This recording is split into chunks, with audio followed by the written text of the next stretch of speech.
రండి దేవుని పరిశుద్ధ గ్రంథం నుండి పరిశుద్ధుడైన లూకా గారు వ్రాసిన సువార్త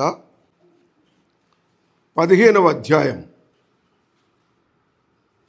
లూకా గారు వ్రాసిన సువార్త 15వ అధ్యాయము 11వ వచనం నుండి 24వ వచనం వరకు మార్చి చదువుకుందాం. చిన్నవాడు తండ్రిని అడుగుతూ వచ్చాడు, తండ్రి, ఆస్తిలో నాకు వచ్చు భాగమేమని తన తండ్రిని అడుగుగా అతడు వారికి తన ఆస్తిని పంచిపెట్టెను. తండ్రి ప్రేమ ఎంత గొప్పది అంటే అడిగింది ఒకరైతే పంచింది ఇద్దరికి. అడిగింది ఒకరు, పంచింది ఇద్దరికి. రెండో మాట చూసుకుందాం. కొన్ని దినములైన తర్వాత దుర్వ్యాపారము వలన పాడు చేసెను. అతడు ఖర్చు పెడితే పర్వాలేదు, తన కొరకు వాడుకుంటే పర్వాలేదు, కానీ అతడు తన సుఖము కొరకో తన సంతోషము కొరకో తన యొక్క అభివృద్ధికో ఏది కాంక్షించి వెళ్ళినాడో దాని కొరకు వెచ్చిస్తే బాగుండేది. కానీ వాడు ఏం చేసినాడంటే పాడు చేసినాడు. ఏం చేసినాడు? పాడు చేసినాడు. అనేక దినములుగా తండ్రికి కూడబెట్టి భద్రపరిచి దాచిపెట్టి చేతికిస్తే తీసుకెళ్ళి వాడు ఏం చేసినాడట? పాడు చేసినాడట. చదవండి. అదంతయు ఖర్చు చేసిన తర్వాత ఆ దేశస్థులలో ఒకని చెంత చేరెను. చూడండి ఎలాగా ఈ కుమారుని యొక్క జీవితము కొనసాగుతూ వచ్చింది అంటే, మొట్టమొదటి మెట్టు మనము గమనించినట్లయితే, నేను సంపాదించినా సంపాదించకపోయినా ఏ సంపాదన నేను కష్టపడి సంపాదించక మునిపే నేను ఆస్తిపరుణ్ణి, కొంత ఆస్తికి నేను వారసుణ్ణి, నాకేమి భయము, నాకేమి కష్టము అవసరం లేదు, నేను ఏది సంపాదించక ముందే నేను ఒక సంపాదన గల వ్యక్తిగా ఉన్నాను అని మొట్టమొదటి తన మనసులో దృఢపరుచుకున్నాడు. నాకంటూ కొంత డబ్బు ఉన్నది, నాకంటూ కొంత ఆస్తి ఉన్నది, నా హక్కు ప్రకారం నాకు ఏది రావాలో నేను తీసుకుంటే నేను ఏ ప్రయాస ఏ కష్టపడకుండానే నేను ఒక కొంత ఆస్తికి వారసుడిగా ఉంటాను అని మొట్టమొదట అతనిలో వచ్చిన తలంపు. అక్కడే పొరపాటు చేసినాడు. అక్కడే జరిగింది పొరపాటు. ఉచితంగా వస్తే లేకుంటే కష్టపడకుండా వస్తే ఆశించటం అనేది చాలా తప్పు, చాలా తప్పు. అదేమవుతుందంటే ఆ సంపాదన విషయమై నిర్లక్ష్య పెడతాడు మనిషి. కష్టపడలేదు కదా, ఆ డబ్బు విలువను ఎరగడు కదా, నిర్లక్ష్య పెడతాడు. తప్పకుండా దాన్ని పాడు చేస్తాడు. డబ్బుకు దాసోహం చేసిన వాడు ఎప్పటికైనా సరే వాడు నష్టపోయేవాడే. వాడు ఒక దినాన లెక్క పెడితే, ఒక దినాన వాడు జాగ్రత్తగా లెక్క చూసుకుంటే వాడు పోగొట్టుకునేవాడే కానీ సంపాదించుకునేవాడు కాదు, మిగిల్చుకునేవాడు కూడా కాదు. ధనమును నమ్ముకొని వెళ్ళినాడు, దూరంగా వెళ్ళినాడు. మొట్టమొదట వేరైపోయినాడు, 2 దూరం అయిపోయినాడు, 3 వ్యాపారం చేసి పోగొట్టుకున్నాడు, 4 ఇబ్బంది స్టార్ట్ అయింది. ఏమైంది? ఇబ్బంది స్టార్ట్ అయింది. చూడండి అతని జీవితంలో ఒక్కొక్క మెట్టు ఎలా పడిపోతూ వచ్చాడు. ఇప్పుడు ఇబ్బంది వచ్చింది. కరువు వస్తే ఆ దేశంలో ఎవరు బతకట్లేదా? కరువు వస్తే ఆ దేశంలో ధనవంతులు ఎవరు బతకట్లేదా? ధనమంతా తీసుకొని వెళ్ళిన వాడవు కరువుకు భయపడటం అవసరమా? నువ్వు ఇబ్బంది పడే పరిస్థితి వచ్చింది. ఎప్పుడు మనిషి వెనక్కి తిరుగుతాడు? ఎప్పుడు మనిషి తెలుసుకుంటాడు? ఎన్నిసార్లు పడిపోతే లేవనెత్తబడతాడు? మన వ్యక్తిగత జీవితంలో, క్రైస్తవ జీవితంలో, విశ్వాస జీవితంలో, లేదు మన పర్సనల్ లైఫ్లో, కుటుంబ జీవితంలో ఎన్నిసార్లు పడిపోతే తెలివి వస్తుంది? పడిపోతూనే ఉంటాము. ఇంకా కిందకి పడిపోయేదాకా కూడా చూసుకోరు కొంతమంది. ఎవడును వానికి ఏమీ ఇయ్యలేదు. ఎవడిస్తాడమ్మా? ఎవడిస్తాడు? బెల్లం ఉన్నంతసేపు ఈగలు ఉంటాయి. వాడి దగ్గర డబ్బు ఉన్నప్పుడు ఎంతమంది స్నేహితులు ఉన్నారో, ఎంతమంది అతనిని నువ్వు ఎంత మంచివాడవు, ఎంత చక్కగా తీసుకుని నీవు డబ్బు కలిగి ఉన్నావు, నీకేం తక్కువ ఉన్నదని పొగిడిన వాళ్ళు ఎంతమంది. ఇప్పుడు చూస్తే ఎవరు నువ్వు ఏమియో వారికి ఇయ్యలేదు. ఎవరు ఇయ్యరు. తండ్రి కాబట్టి ఇచ్చి పంపినాడు, అడగడంతోనే ఇచ్చినాడు. ఇప్పుడు అడుక్కున్నా ఇచ్చేవాళ్ళు లేరు. తన స్థితి ఏమైపోయింది? పందులతో సహవాసము, పందులు తినే పొట్టు తినగలిగేదైతే తినేవాడినే తినలేను అని ఆకలికి అలమటిస్తూ ఉన్నాడు, దుఃఖపడతా ఉన్నాడు, బాధపడతా ఉన్నాడు. 17వ వచనం. అయితే బుద్ధి వచ్చినప్పుడు నా తండ్రి దగ్గర పనిచేసే కూలి వాళ్ళ బ్రతుకు కూడా లేదు నాకు. కనీసం ఒక కూలివాని కంటే హీనముగా అయింది నా జీవితం. వారి మీద నేను అజమాయిషి చేసిన, ఒకప్పుడు వారి మీద అధికారం చెలాయించిన వాడిని నేను. వారిని నువ్వు పని సరిగ్గా చేయలేదు, పని ఇది చేయాలని చెప్పి శాసించగలిగిన వాడిని వారికంటే కూడా దీన స్థితికి నేను వెళ్ళిపోయానంటున్నాడు. అప్పుడు ఏమనుకున్నాడు? తండ్రి, పరలోకమునకు విరోధముగాను నీ ఎదుటను పాపము చేసి తిని. లూకాసు సువార్త 15వ అధ్యాయము 19వ వచనం చూద్దాం ఒకసారి. 19వ వచనం. ఇక మీదట అనిపించుకొనుటకు యోగ్యుడను కాను. ఇప్పుడు తన యోగ్యతని బేరీజు వేసుకుంటున్నాడు. నేను కుమారుడిగా ఉంటిని, ఆస్తిపరుడుగా ఉంటిని, వారసుడుగా ఉంటిని, భాగస్థుడుగా ఉంటిని, ఆ సుఖ సంతోషాలలో నేను అనుభవిస్తూ ఉంటిని. ఇప్పుడు నేను ఆ అర్హతలన్నీ పోగొట్టుకున్నాను. ఏ తండ్రి అయినా, జ్ఞానం గల తండ్రి ఏం చేస్తాడంటే, తన కుమారులకు వయసు వస్తున్నప్పుడు పెద్దవారికి ఇది, చిన్నవానికి ఇది, ఒక 2 ఇళ్ళు ఉంటే బాగుంటుంది, చెరొక 2 ఎకరాలు ఉంటే బాగుంటుంది, చెరికొంత డబ్బు ఉంటే బాగుంటుంది, చెరికొంత ఆస్తి ఉంటే బాగుంటుంది అని ఏ తండ్రి అయినా వారి బాధ్యత నెరిగే వయసు వచ్చినప్పుడు పంచిపెట్టాలనే ఇష్టపడతాడు. ఆ సమయం వరకు వేచి ఉండలే, ఆ సమయం వరకు ఆగలే చిన్న కుమారుడు. నువ్వెప్పుడో ఇచ్చేదాకా నాకు అక్కర్లేదు, నువ్వెప్పుడో ఆలోచన చేసేదాకా నాకు ఇష్టం లేదు, నాకు వచ్చేది ఏమైనా ఉంటే ఇచ్చేయి, నేను వెళ్ళిపోతా అన్నాడు. మత్తయి సువార్త 12వ అధ్యాయం 25వ వచనం.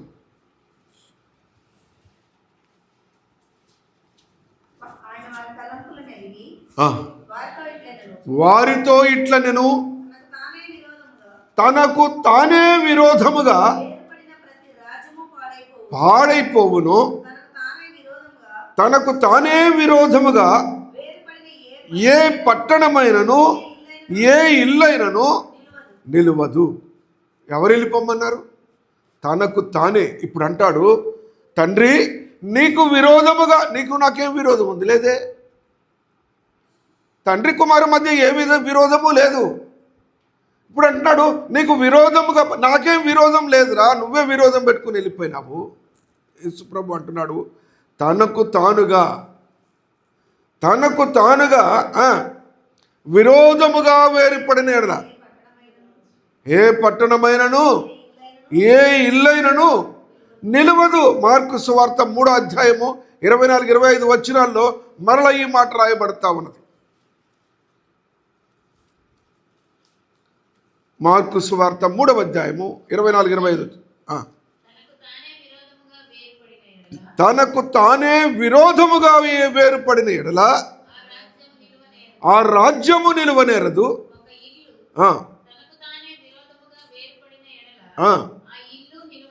చూసారా, ఒక రాజ్యమైనా నిలవదు, ఒక పట్టణమైన నిలవదు, ఒక ఇల్లైనా నిలవదు అన్నాడు. తనకు తానే నిర్ణయం చేసుకున్నాడు, తనకు తానే ఆలోచించుకున్నాడు. ఇప్పుడు వచ్చి అంటాడు, తండ్రి నీకు విరోధంగా, నాకేం విరోధం ఉన్నది? మన మధ్య ఏ విభేదాలు లేవే, ఏ విరోధాలు లేవే, ఏ తారతమ్యాలు లేవే, నా ప్రేమలో ఏనాడు లోట్లేదే, నేను ఇంత మంచిగా చూసుకుంటే నేను విరోధంగా ఉన్నానంటావేంటి, నువ్వు విరోధంగా అంటావేంటి అని అంటే, తనకు తానే విరోధముగా వేరుపడినాడు. తండ్రి లోపం కాదు, అన్న ఏమనలేదు.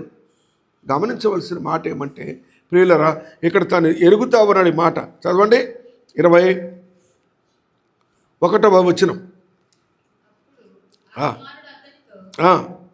తండ్రి నేను పరలోకమునకు విరోధముగాను నీ ఎదుటను పాపము చేసి తిని. కొరింథీయులకు రాసిన 1వ పత్రిక 8వ అధ్యాయము 12వ వచనములో పౌలు భక్తుడు ఏమంటున్నారు చూడండి. కొరింథీ సంఘమున రాసిన 1వ పత్రిక 8వ అధ్యాయము 12వ వచనం.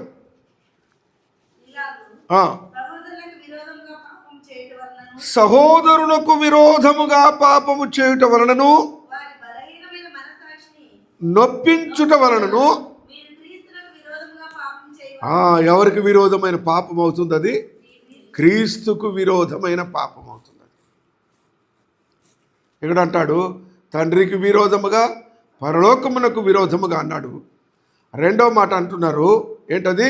తనకు తానే విరోధముగా. ఇప్పుడు క్రీస్తుకు విరోధముగా. పాపం చేశాను అంటే ఒప్పుకుంటున్నామంటే ఎప్పుడు ఒప్పుకుంటున్నాము? ఎక్కడ ఒప్పుకుంటున్నాము? ఒక సహోదరునితో మాట్లాడిన దానిలో తప్పిదమైందని ఆ సహోదరునితో క్షమాపణ చెప్పడం కాదు, అది సరిపోదు. అనేక విషయాలుగా దానిలో లోపాలు గమనించుకోవాలి మనము. దాని ఎఫెక్ట్ ఏమై ఉంటుంది? ఆత్మీయంగా ఎంత నష్టపోయి ఉంటాం, అంతరంగంలో ఎంత క్షోభ, ఎంత బాధ. ఆలోచించినట్లయితే తొందరపడి ఏదైనా మనము మరి విరోధముగా ప్రవర్తిస్తే అది మనల్ని ఎంత కష్టపెడుతుంది, వారెంత బాధపడతారు. ఎందుకు వచ్చింది సమస్య? గలతీయులకు రాసిన పత్రిక 5వ అధ్యాయము 17వ వచనంలో అంటాడు వ్యక్తిలో ఒక యుద్ధం ఏర్పడుతుందట. ఆ యుద్ధం వచ్చినప్పుడు ఆ మనిషి అలాగ వేరుపడతాడు, అలాంటి విరోధం అవుతాడు. శరీరము ఆత్మకును, ఆత్మ శరీరమునకును. ఈ విరోధం ఎక్కడ స్టార్ట్ అవుతుందమ్మా? శరీరంలో స్టార్ట్ అవుతుంది. శరీరంలో ఉన్న ఆత్మలో స్టార్ట్ అవుతుంది. నాకేం విరోధం లేదు బ్రదర్ నీ నుంచి, ఐ లవ్ యూ అని అంటే మంచిగానే ఉంటుంది మాట్లాడే విధానం. కానీ విరోధం ఎక్కడ ఆరంభమవుతుంది? విరోధ భావము ఎక్కడి నుంచి పుట్టుకొస్తుందంటే ఆత్మ శరీరము ఒకదానికొకటి విరోధమైనప్పుడు ఆ శరీరం వేరుపడగొడుతుంది. ఆ శరీరం విరోధముగా ఆలోచిస్తుంది. ఆ శరీరము దూరం అయిపోతుంది. ఆ శరీరము నష్టపోయే వరకు కూడా అట్టగిపోతుంది. ఆత్మ సంబంధమైన వ్యక్తి శరీర సంబంధమైన ఆలోచనల విషయంలో తను కట్టుబాటు కలిగి గనక ఉండకపోతే ఒక దినములో మొదట తనకు తానే విరోధవుతాడు. అందుకే యేసుప్రభు అన్నాడు తనకు తానే విరోధముగా వేరైన వాడు నిలబడు అన్నాడు.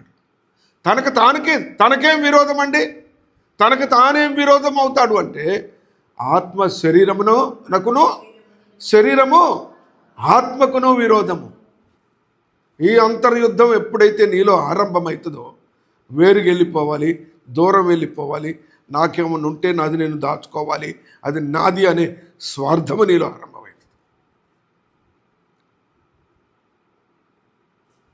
ఏమనుకుంటామంటే పలానా వాళ్ళ చెప్పుడు మాట్లాడిన అట్లయ్యాడు, పలానా విధానం వాళ్ళు ఎట్లయినాడు. కాదమ్మా, మొట్టమొదటి విరోధ భావము నా హృదయంలో, నా తలంపులో, నా మనసులో, నా దేహము, నా శరీరము, నా ఆత్మ పోరాడుతున్నప్పుడు ఆ ఆత్మకు నా శరీరము లొంగకపోతే, ఆత్మ నేను సాధనం చేసుకొని ఆత్మకు నేను స్వాధీనం అవ్వలేకపోతే, నేను శరీరంతో ఆత్మకు వ్యతిరేకంగా విరోధముగా ఆలోచన చేస్తే తెలియకుండానే నాకు నేనే విరోధినై నేను బయటికి వెళ్ళిపోయి దేవునికి, పరలోకానికి, యేసుక్రీస్తుకి విరోధినవుతా.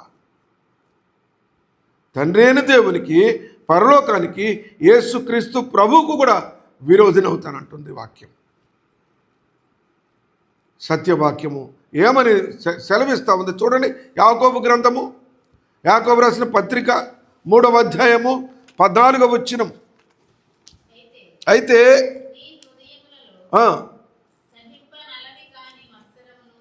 ఎందుకు వద్దు పోరాటం, ఎందుకు వద్దు చెప్పండి. ఇప్పుడు అసలు ఏముంటుంది తెలుసా హృదయంలో?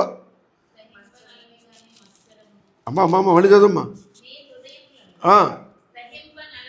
మత్సరం అనేదండి ప్రతి హ్యూమన్ బీయింగ్లో 1% అన్నా ఉంటుంది.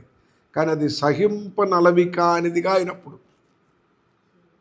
హేయ భావం అనేది అంత బాగానే ఉంది కానీ నీ పలానా విషయంలో నాకు నచ్చలేదు అనే భావన ప్రతి మనిషిలో ఉంటుంది. అది సహింపలేనంతగా అవ్వకూడదు. అది సహింపలేనంతగా ఏమైందమ్మా? సహింపనలవి కాని మత్సరమును, వివాదమును ఉంచుకొనిన వారైతే సత్యమునకు విరోధం అయిపోతారు. సత్యమునకు విరోధులైపోతారు. సత్యమునకు విరోధం అంటే ఇక అబద్ధమే అవుతుంది. ఎప్పుడట? మీ హృదయములలో. ఎక్కడి నుంచి వస్తుందమ్మా విరోధము? మీ హృదయములలో. సహింపరాని స్థితి, ఈర్ష్ జలస్ అది చాలా ప్రమాదం, అది చాలా ప్రమాదం. ఇక్కడ ఏమంటారంటే హృదయములలో సహింపజాలని అలవిగాని మత్సరమును వివాదమును. వివాదం హృదయంలో ఎట్లుంటే తెలుసా? పైకి చెప్పరు కానీ లోపల పోరాడు వాడు అంటది. అందుకే దాన్ని ఏమంటాడంటే దావీదు గారు అంతరంగము అంటాడు. అంతరంగం అంటాడు. హృదయంకి అంటే లోపలికి వెళ్ళి మనస్సు లోపల అంతరంగం ఉంటుంది. అదేనాడు బయట పెట్టదు, దేనాడు తెలియనీదు. దాంట్లో క్రోధం ఉంటుంది, మత్సరం ఉంటుంది, ద్వేషం ఉంటుంది. ఒక సహోదరుని ఎడల, ఒక సహోదరి ఎడల, ఒక విశ్వాసి ఎడల, లేదు ఇంకొకరు ఒక వ్యక్తి ఎడల మత్సరము ద్వేషం ఉంటాయి. అవట సహింపజాలని స్థితికి గనక వచ్చితే అతడు ఏమవుతాడు? సత్యమునకు దూరమైపోతాడు, విరోధైపోతాడు. యాకోబు పత్రిక ఇప్పుడు మనం చదివిన భాగంలో 4వ అధ్యాయంకి వెళ్దాం, ముందుకెళ్దాం. 4వ అధ్యాయము 11వ వచనం ఒక హెచ్చరిక ఇస్తున్నాడు. ఒకనికి విరోధముగా ఒకడు మాటలాడకుడి, తన సహోదరునికి విరోధముగా మాటలాడి తన సహోదరునికి తీర్పు తీర్చువాడు ధర్మశాస్త్రమునకు వ్యతిరేకముగా మాట్లాడుతున్నాడు. జాగ్రత్త. కనుక క్రైస్తవ జీవితంలో ఏదో వాడికి బుద్ధి వచ్చింది అయ్యా అన్నాడు, ఏదో పంది పొట్టు తినవలసి వచ్చింది, అది కాదు. మానసికంగా ఆత్మీయంగా ఏమి నేర్చుకుంటున్నాము, ఏమి అవలంబించుకుంటున్నాము, ఏమి తర్బీదు చేస్తున్నాం మన జీవితాల్లో జ్ఞాపకం పెట్టుకోవాలి, ఆలోచన చేయాలి. వాడేదో వెళ్ళిపోయినాడు, వాడేదో ఆస్తికి ఆశపడ్డాడు, అది కాదు. యేసుక్రీస్తు చెప్పే ఏ ఉపమానంలో కూడా ఒక్క తాత్పర్యం ఎప్పటికీ ఉండదు, ఎప్పటికీ ఉండదు. ఏ మినిమం ఆఫ్ 7-fold మీనింగ్ ఉంటుంది, 7 అంతల మర్మం ఉంటుంది, జ్ఞాపకం పెట్టుకోవాలి. మత్తయి సువార్త 12వ అధ్యాయము 32వ వచనంలో ఏమంటాడు చూడండి. మనుష్య కుమారునికి విరోధముగా మాట్లాడు వానికి చూడండి పాప క్షమాపణ ఉన్నది. ఎందుకు క్షమించినాడు తండ్రి? ఎందుకు హక్కును చేర్చుకున్నాడు తండ్రి? ఏలాగ చేర్చుకున్నాడు అంటే తనకు విరోధముగా ఉంటే కూడా ఆయన ప్రేమించిన వాడు, చేర్చుకున్నవాడుగా ఉన్నాడు. ఈ మాటను మనం కొలస్సే పత్రికలో చదివితే, కొలస్సే పత్రికలో పౌలు గారు భక్తుడు కొలస్సే సంఘానికి రాస్తూ 3వ అధ్యాయంలో, క్షమించండి 2వ అధ్యాయము 14వ వచనం చూసుకొని ప్రార్థనలోకి వెళ్దాం. కొలస్సీలకు రాసిన పత్రిక 2వ అధ్యాయము 14వ వచనం. దేవుడు వ్రాతరూపకమైన ఆజ్ఞల వలన మన మీద రుణముగాను మనకు విరోధముగాను ఉండిన పత్రమును మేకులతో సిలువకు కొట్టి దాని మీద చేవ్రాతను తుడిసివేసి మనకు అడ్డము లేకుండా, అబ్బా ఎన్ని సంగతులు ఇక్కడ రాయబడ్డాయి చూసారా? ఎత్తివేసి మన అపరాధములన్నిటినీ క్షమించి ఆయనతో కూడా మనలను జీవింపజేసెను. ప్రధానులను అధికారులను నిరాయుధులనుగా చేసి శిలువ చేత జయోత్సవముతో వారిని పట్టి తెచ్చి బహాటముగా వేడుకకు కనపరిచెను. ఏ తీర్పు ఎవరు తీర్చే పని లేదు. ఏ తీర్పు ఎవరు కూడా, ఏ అధికారులు, ఏ గొప్పవాళ్ళు కూడా నువ్వు చేసే తప్పనే అవసరం లేకుండా ఎప్పుడు తప్పు ఒప్పుకుంటామో, ఎప్పుడు క్షమాపణ అడుగుతామో, ఇక్కడ ఏమంటున్నారంటే ఆ పత్రమును మేకులతో సిలువకు కొట్టినాడు. తండ్రి కుమారుణ్ణి చేర్చుకున్నాడు అంటే అంత ఆషామాషి కాదమ్మా. ఎలాగానే హక్కును చేర్చుకున్నాడు, ఎలాగానే ముద్దు పెట్టుకున్నాడు, ఎలాగానే కౌగిలించుకున్నాడు, ఎదురుగా పరిగెత్తుకున్నాడని ఉపమానం చదివినప్పుడు మనం అనుకుంటాం ఎంత ప్రేమ కలిగిన దేవుడు, నేను ఎంత మరి భయంకరమైన జీవితం నాకున్న, ప్రభా నేను క్షమించమన్నప్పుడు, ప్రభా నేను నీకు విరోధంగా జీవించాలని ఒప్పుకున్నప్పుడు వెంటనే దొరుకుతుంది క్షమడు కాదమ్మా. దానికి క్రయం చెల్లించినాడు ఒక దినంలో. ఎంత స్పష్టంగా పౌలు గారు ఇక్కడ కొలస్సే సంఘానికి రాస్తున్నాడు. విరోధముగా ఉండినట, విరోధముగా. There was a document, a spiritual document against me. నాకు విరోధంగా రాయబడ్డది, అంతా నాకు వ్యతిరేకంగా రాయబడ్డది. చదవండి మరొకసారి. వ్రాతరూపకమైన ఆజ్ఞల వలన మన మీద రుణముగాను మనకు విరోధముగాను ఉండిన పత్రమును మేకులతో అంత అది లేకుండా క్షమాపణ లేదమ్మా. నిన్ను క్షమించితే, నన్ను క్షమిస్తే, ప్రభు గత వారము, గత నెల, గత సంవత్సరము, గత జీవితంలో నేను తప్పు చేసినానని అడిగితే పర్లేదులేమ్మా, పోనీ అయితే అయిందిలే, రామ్మ అక్కను చేర్చుకుంటా, కౌగిలించుకుంటా, ముద్దు పెట్టుకుంటా అంటే అయిపోదమ్మా. ఒక్కసారి ధర్మశాస్త్రం తీసి చూస్తే, ఒక్కసారి ఆజ్ఞలు తీసి చూస్తే ఎన్నిసార్లు విరోధముగా ఉందో నీ జీవితము, ఎన్నిసార్లు విరోధముగా ఉందో నీ సంగతి. ఆ ఆజ్ఞలు ఎలాగ రాయబడ్డాయో మరట ఇనుప కంఠంతో రాయబడుతుందట మన చరిత్ర. సందర్భాన్ని బట్టి మనం క్లుప్తంగా వెళ్తాము, సమయాన్ని బట్టి. ఆ పత్రమునట మేకులతో సిలువకు కొట్టినాడు.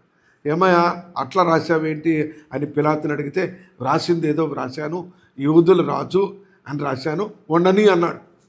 INRI అని కనబడుతుంది మనకి. రాసింది ఏదో రాశాలే, ఉండనిండి తీయొద్దులే అన్నాడు. అదేంటి యూదుల రాజు అని రాస్తావేంటి? యూదుల రాజుకు సిలువేస్తారా? యూదుల రాజుకు శిక్ష వేస్తారా? రాజుకు శిక్ష ఏమిటా అంటే, నేను రాశానుగా ఉండని అన్నాడట. ఆ పత్రమును మేకులతో కొట్టి దాని మీది చేవ్రాతను దేంతో తుడిచాడమ్మా? దేంతో తుడిచినాడు? రక్తసిక్తమైన ధన హస్తములతో. దేంతో తుడుస్తాడు? రక్తసిక్తమైన తన హస్తములతో తుడిచినప్పుడు ఏముంటుంది అక్కడ? అక్షరాలు కనపడవు, నా పాపం కనపడదు, నేను విరోధముగా చేసింది కనపడదు, కానీ యేసుప్రభు రక్తం మాత్రమే కనపడుతుంది. యేసుప్రభు రక్తం మీ ఇండ్ల మీద ఆ రక్తము కనపడ్డప్పుడు సంహారకుడు దాటి వెళ్తాడన్నాడు ఐగుప్తులో. ఆ రక్తము కనపడ్డప్పుడు విడుదల, విమోచన. తుడిచివేసి అడ్డము లేకుండా ఎత్తివేసి మన అపరాధములన్నిటినీ క్షమించినాడమ్మా, క్షమించినాడు.